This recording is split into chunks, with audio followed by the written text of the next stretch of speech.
వే gold trusted gold buyers మీరు తాకట్టు పెట్టిన బంగారాన్ని విడిపించి ఈ రోజు ఉన్న మార్కెట్ ధరకు కొనబడను. ప్రపంచాన్ని వణికిస్తోంది హంతా వైరస్.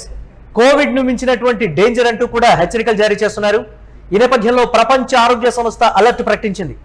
డచ్ క్రూయిజ్ షిప్ లో వైరస్ సోకి ముగ్గురు మృతి చెందినట్లుగా తెలుస్తోంది. షిప్ లో 23 దేశాలకు చెందిన 149 మంది ప్రయాణికులు ఉన్నట్లు సమాచారం. ప్రయాణికులందరికీ వైద్య పరీక్షలు చేస్తూ ఉన్నారు అధికారులు. ఇక ఈ ప్రాణాంతక వైరస్ శరవేగంగా విస్తరిస్తోంది అనేటువంటి ఒక సమాచారం కూడా ఉంది. వివిధ దేశాలను వరల్డ్ హెల్త్ ఆర్గనైజేషన్ హెచ్చరిస్తోంది. నియంత్రణపై ఆయా దేశాలతో కీలక చర్చలు జరుపుతోంది. ఎలుకల ద్వారా హంతా వైరస్ వ్యాప్తి చెందుతున్నట్లుగా కూడా తెలుస్తోంది. ప్రజలు అప్రమత్తంగా ఉండాలని WHO సూచిస్తోంది.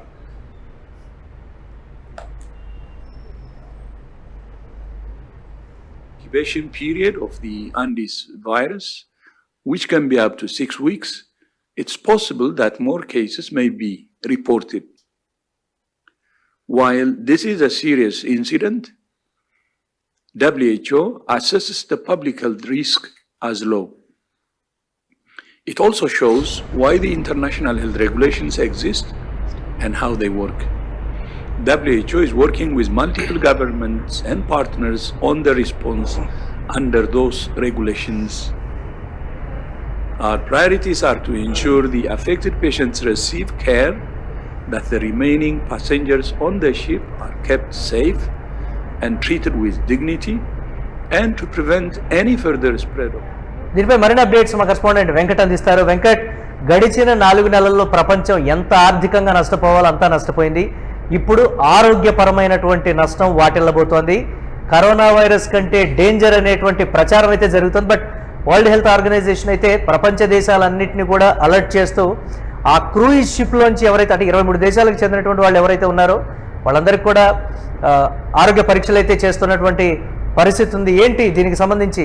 ఆర్థిక నష్టం అయిపోయింది, ఇప్పుడు ఆరోగ్యపరమైనటువంటి నష్టంతో మరొక 4 నెలలు ఇబ్బంది పడేటువంటి సిచ్యువేషన్ ఉంటుందా? ఏంటి అసలు దీనికి సంబంధించి ఏ విధంగా చూడాలంటారు? మురళి, దీని గురించి చదివినప్పుడు, ఈ హంటా వైరస్ గురించి పలు నివేదికలు చదివినప్పుడు అమెరికా అధ్యక్షుడు డొనాల్డ్ ట్రంప్ కంటే కూడా ఇది భయంకరంగా ఉంది అనే విషయం అయితే కొంత క్లారిటీ వచ్చింది జనాలు కూడా.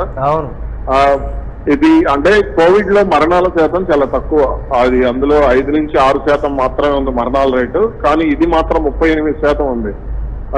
ఇదొక భయంకరమైన విషయం అనంటే, ఇంకొకటి ఏంటి అనంటే ఎలుకల ద్వారా అది వ్యాపించే విధానం ఏదైతే ఉందో అది భయంకరంగా ఉంది. ముఖ్యంగా ఎలుకలు ఏదైతే ఇప్పుడు మనం ఇంట్లో సాధారణంగా చాలా వరకు కూడా పల్లెటూరులో కానీ లేదంటే తాటాకి ఇళ్లలో వాటిల్లో వీటిల్లో అన్ని రకాల ఇళ్లలో రేకుల షెడ్యూల్లో ఉండే వాళ్ళకి కానీ వీళ్ళందరూ కూడా ఎక్కువగా ఎలుకలతో సావాసం చేస్తూ ఉంటారు. అది ఎలుకలు అంటే వీళ్ళకి తెలియకుండా అవి అక్కడ ఏదో ఒక ఆహారం తీసుకోవడం, లేదంటే అవి మూత్రం కానీ మలం కానీ విసర్జించేటువంటి సమయం కానీ, లేదంటే మరణించినటువంటి ఎలుకలకు సంబంధించినటువంటి కళేబరాలు కానీ, వీటన్నిటికీ సంబంధించి వాటి మీద వాళ్ళకి ఈగలు కానీ ఇవన్నీ కూడా వీటన్నిటి ద్వారా ఇది వ్యాపించేటువంటి అవకాశం ఉంది అనేది ప్రపంచ ఆరోగ్య సంస్థలు అన్ని కూడా చెప్తున్నటువంటి పరిస్థితి WHO పాటుగా. కాబట్టి ఇప్పుడు చాలా వరకు కూడా దీనికి సంబంధించి భయం అయితే కనపడుతుంది. అయితే ఇక్కడ ఇంకొక క్రేజీ విషయం ఏంటంటే ఆ షిప్ లో 3 భారతీయులు కూడా ఉన్నారు. ఆ 3 భారతీయులు ఎక్కడ దిగారు, ఎక్కడ తిరిగారు, ఏం చేస్తున్నారు, ఇప్పుడు ఎక్కడ ఉన్నారు అనే దానికి సంబంధించి క్లారిటీ లేదు. అయితే ఇక్కడ అంటే మరింత ఆందోళన కలిగించే విషయం ఏంటి అనంటే, దీనికి అంటే ఈ వైరస్ కు సంబంధించినటువంటి లక్షణాలు ఏవైతే ఉంటాయో, అతి జ్వరం కానీ, వాంతులు కానీ, అంటే డయేరియాతో వచ్చేటువంటి సమస్యలు కానీ, విరోచనాలు ఇట్లాంటివి 6 నుంచి 8 వారాల సమయంలో అవి బయటపడేటువంటి అవకాశం ఉంటుంది. కాబట్టి మనకు వైరస్ సోకింది అనే విషయం కూడా మనకు అర్థం కాకుండానే దాని తీవ్రత ఎక్కువగా ఉంటుంది. ఈ లోపల కాంటాక్ట్ అయినటువంటి వాళ్ళందరి లిస్ట్ కూడా పెరిగేటువంటి ఛాన్సెస్ ఉన్నాయి కదా, దాన్ని విధంగా చూడాలంటారు. దానికి ఎలాంటి గైడ్? ఇప్పుడు అదే భయంకరమైనటువంటి విషయం. అప్పుడు వాళ్ళు ఎక్కడున్నారు అంటే చాలా వరకు అంటే ఈ కాంటాక్ట్స్ అంటే ఇప్పుడు ఆ షిప్ లో ఉన్నటువంటి ఎవరైతే 100 మందికి పైగా దాదాపు 150 మంది ఉన్నారో వాళ్ళందరికీ సంబంధించి ట్రావెల్ హిస్టరీ చెక్ చేసేటువంటి ప్రయత్నం జరుగుతుంది.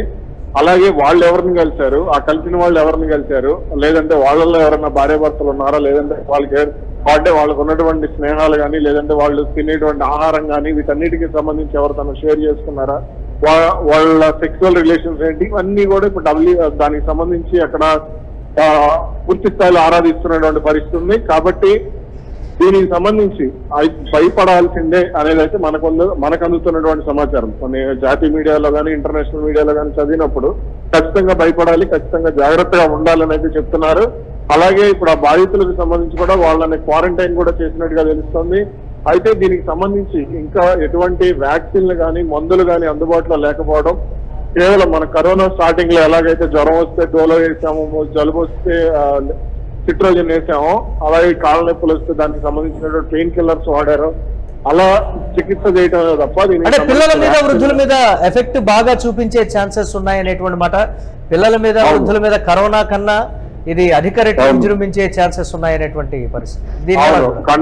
కండరాల నొప్పులు ఉన్నవాళ్ళు, అదే విధంగా ఇప్పుడిప్పుడే నడుస్తున్న వాళ్ళు ఎవరైతే ఉంటారో వాళ్ళ మీద ఎక్కువగా ప్రభావం పడుతుంది. అలాగే పాకే వాళ్ళ మీద ఎక్కువ ప్రభావం పడుతుంది. అలాగే వృద్ధుల మీద 60 సంవత్సరాలు పైబడిన వారికి దీని నుంచి ప్రమాదం ఎక్కువగా ఉంది అనేది మనకు అందుతున్నటువంటి సమాచారం. కాబట్టి అంటే ఆ వారితో కాంటాక్ట్ ఉన్న వాళ్ళు 60 ఎవరైతే ఉన్నారో వాళ్ళందరినీ కూడా క్వారంటైన్ చేస్తున్నారు. 6 నుంచి 8 వారాల పాటు క్వారంటైన్ చేసి పూర్తి స్థాయిలో దానికి సంబంధించినటువంటి చర్యలు కూడా తీసుకుంటున్నటువంటి పరిస్థితి ఉంది. అయితే అదృష్టం ఏంటంటే ఇప్పుడు ఇంకా మన భారతదేశంలో కదా అడుగు పెట్టలేదు, కేవలం ఆ నెదర్లాండ్స్ నుంచి వెళ్ళినటువంటి జంట ద్వారా అది బయటపడింది.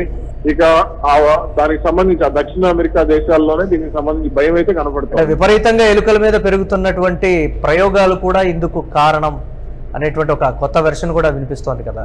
అవును, ఇప్పుడు ఏ ప్రయోగం చేసినా సరే ఇదివరకు కుక్కల మీద చేసేవాళ్ళు, ఇప్పుడేమో ఎలుకల మీద ఎక్కువైపోయింది. చిన్నదానికి పెద్దదానికి ప్రతి అంటే మనుషుల కోసం తయారు చేసినటువంటి ప్రతి మెడిసిన్ కూడా ముందు ఎలుక మీదే ప్రయోగం జరుగుతుంది. అదొక ప్రమాదకరమైన విషయం. అదే విధంగా కొన్ని జంతువులకు సంబంధించినటువంటి ప్రయోగాలలో అంటే వాటిని వాడినటువంటి ఎలుకలే కాదు, దానికి సంబంధించి ప్రయోగాలు చేసే సమయంలో వాడేటువంటి జంతువుల కళేబరాలను కూడా శాస్త్రవేత్తలు ఎటువంటి జాగ్రత్తలు తీసుకోకుండా వాటిని పడేస్తున్నారు అనేది ఒకటి భయంకరమైనటువంటి విషయంగా చెప్పుకోవచ్చు. అలాగే ఆహారపు అలవాట్లు ఏవైతే ఉన్నాయో మనుషుల ఆహారపు అలవాట్లు కూడా కొంత భయపెట్టేటువంటి విధంగా ఉన్నాయి. కాబట్టి దీనికి సంబంధించి ఇప్పుడు చైనాలో గతంలో గబ్బిలాలు ఏవో తింటే కరోనా వచ్చింది కాబట్టి, అలాగే ఇప్పుడు ఎలుకలకు సంబంధించి కూడా ఇంకేమన్నా ఇవి తింటే వచ్చేటువంటి అవకాశం ఉందా అనేటువంటిది. ఇప్పుడు మన దేశంలో ఎలుకల కన్జ్యూమింగ్ కూడా ఎక్కువగానే ఉంటుంది, ఎలుకలను కూడా ఎక్కువగానే తింటారు. కాబట్టి మరి దానికి సంబంధించి ఏమన్నా ఇంకా మార్గదర్శకాలు ఏమన్నా రిలీజ్ అవుతాయో లేదో చూడాలి. Right, thanks for updates Venkat. UTV screen మీద ఎక్స్క్లూజివ్ గా చూస్తున్నాం దాని యొక్క సిమ్టమ్స్, కండరాలు ఏ విధంగా నరాలు తేలుతూ ఉన్నాయో దీనికి సంబంధించి గట్టిగా ప్రెస్ చేసినప్పుడు కండరాలు ఏ విధంగా ఉబ్బుతున్నాయి, అంటే లోపల బ్లడ్ అంతా కూడా బ్లాక్ అయిపోతుంది, లోపల గడ్డలు కట్టిపోతున్నాయి అనేటువంటి మాట.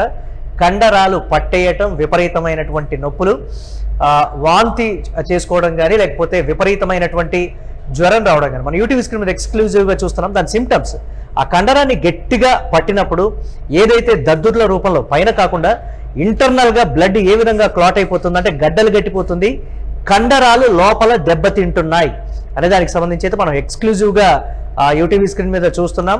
వరల్డ్ హెల్త్ ఆర్గనైజేషన్ చెప్తోంది కరోనా కన్నా అతి డేంజర్ అనేటువంటి అర్థం వచ్చే విధంగా చెప్పింది అంటే చూడొచ్చు.